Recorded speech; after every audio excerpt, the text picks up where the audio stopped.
All right, let's go. You don't have to be in the fancy rehab to get clean.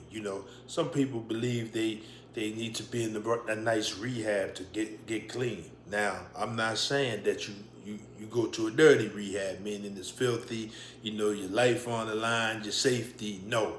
Get yourself a bed. You tell them people what you need to tell them to get a bed. I'm not, some people, I mean, celebrities, some of them going to celebrity rehab, some of them going to regular rehab, but the goal is sobriety and clean. Do not let you choosing the rehab, stop you from obtaining your sobriety. You know, if they got a bed, you take it. But again, do not compromise your safety or dirtiness, you know what I'm saying?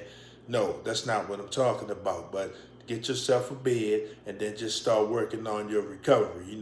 They say the hardest thing, about the rehab is the door. You know what I'm saying? Just get yourself inside, and everything else will take care of itself. You know what I mean? Because I've talked to so many people, whether it was in jail, on the streets, and inside the rooms of Alcoholic and Narcotics Anonymous. They didn't just want to go to the free state rehab, if you will. They wanted to go to a place. They start talking about food, what they serve, the amenities and and all that kind of thing. And I had to tell them, it's not about that. It's about going in there and start programming. Going in there. Of course, you got to go through the physical withdrawal probably before you're going to start engaging in activity. You don't sit in the groups, just probably droop down because you're not feeling your best. You know what I'm saying?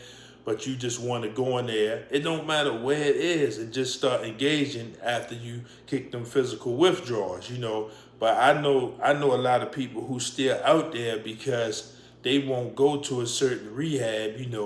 That they don't feel is upscale, which is diabolical to me. You got to get, whoever's going to accept you, And a lot of us out there, of course, the average addict probably not going to have insurance. But, you got court. You can go to your local court. They got programs that are funded. But they probably only going to fund it once, maybe twice. And then they're going to be like, you're on your own because somebody really want that bed. But don't let your sobriety, and compromising yourself trying to pick a rehab that, got stuff that you don't need to get clean. You talking about somebody who got 17 years clean, so I know what I'm talking about. You know what I mean? So get yourself a bed and day one, you know what I mean? That's what it's all about. You know what I mean? Peace.